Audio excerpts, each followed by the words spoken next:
Well, the tantrums. That is the downside of it. Jevon is a very big young man. As you could see, he's 5'10".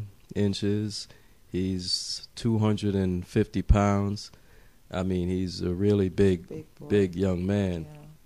And being the type of child that he is, if he doesn't understand something and he gets frustrated, this is a professional football player size young man that's really having a baby tantrum. Yeah. And it can be quite intimidating and scary at times if you don't know him and if you don't know how to defuse him. But sometimes it gets real bad where, I have to call Dad from work and Dad has to come home and try to calm him down. We have incidents with him like that before where it gets real violent and, thank God Dad works just not too far from here and he's able to come home. But, it's just part of the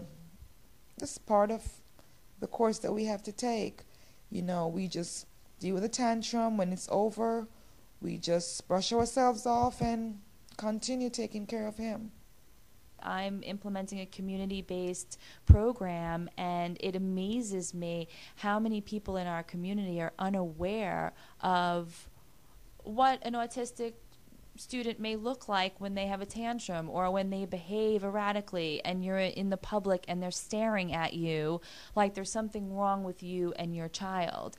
I think that the community needs to be aware. I think that more people need to come to schools like Bright Horizons. I think more companies need to allow our students to come into their businesses and let us teach in their business, teach vocational skills, employ our students, because they're capable of these things if we provide them with the experiences.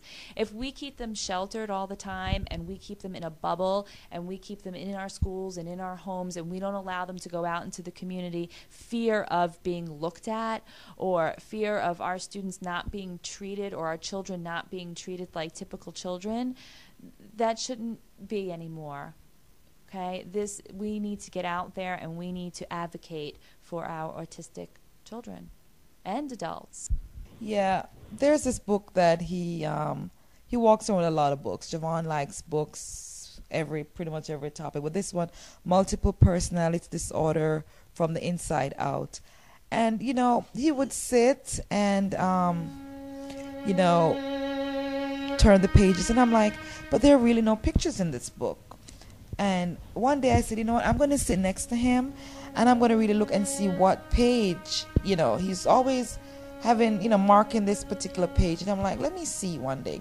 And it was so funny. He always sleeps with the book. So when he was sleeping, I kind of snuck it away. And the page that it says, I'm becoming free, free to love, free to laugh, free to be mad, free to be glad, free to be me. Just watch. You'll see. Life is a dance. The neat thing about dances is they can change.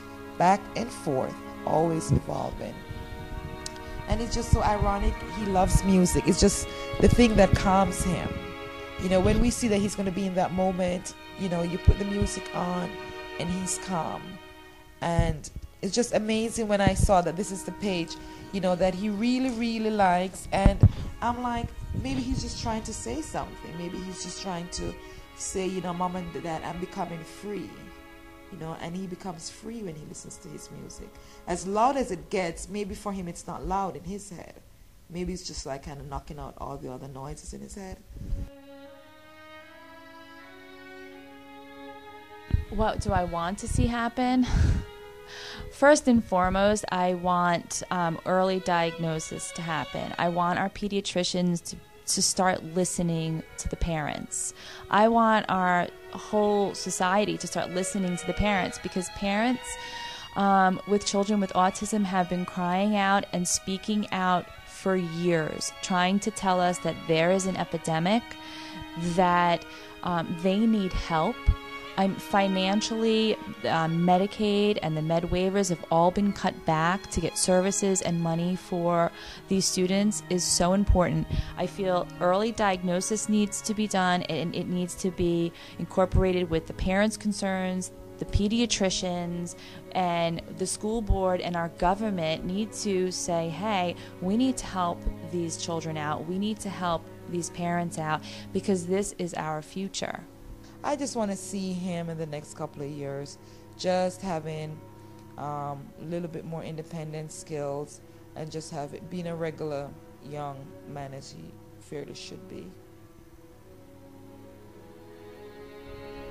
Yeah, like I said, you know, the aim is to get him independent as possible, you know, so that he'll be able to take care of himself in the future and maybe even us later on down the line. So again, you know, we want to sharpen his independent skills, and they're doing the same at school with him.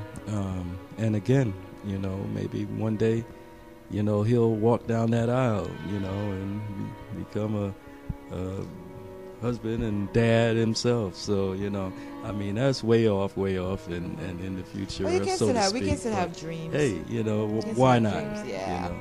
So, you know, maybe that day will come, maybe it won't, but, you know, still, that's just something to shoot for. And, you know, if we aim high, shoot for the stars. Yeah, and our goal is just for him to be happy and just, you know, I kind of see Jevon living with me for a good time because, you know, as a mom, you kind of, you know, hold on and don't want to let go.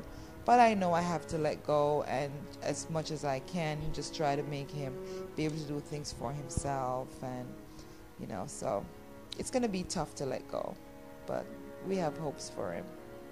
Who loves Jimmy? Who loves you? Papa. And? Dada. Mommy and Daddy? Dada. Yeah. And what's your name? Jevon. Your name is Jevon. How old are you? 17. 17. Good. Yeah.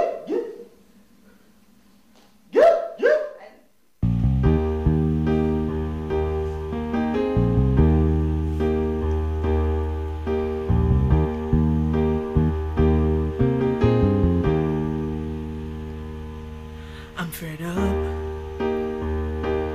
I'm sitting here in and out of my mind, feel like nobody's beside me.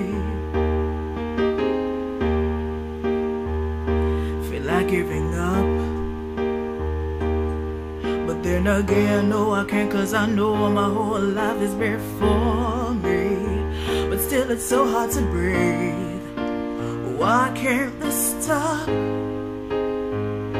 I need to know. I feel so trapped. I can't find the door anywhere but here. Anywhere but here, yes.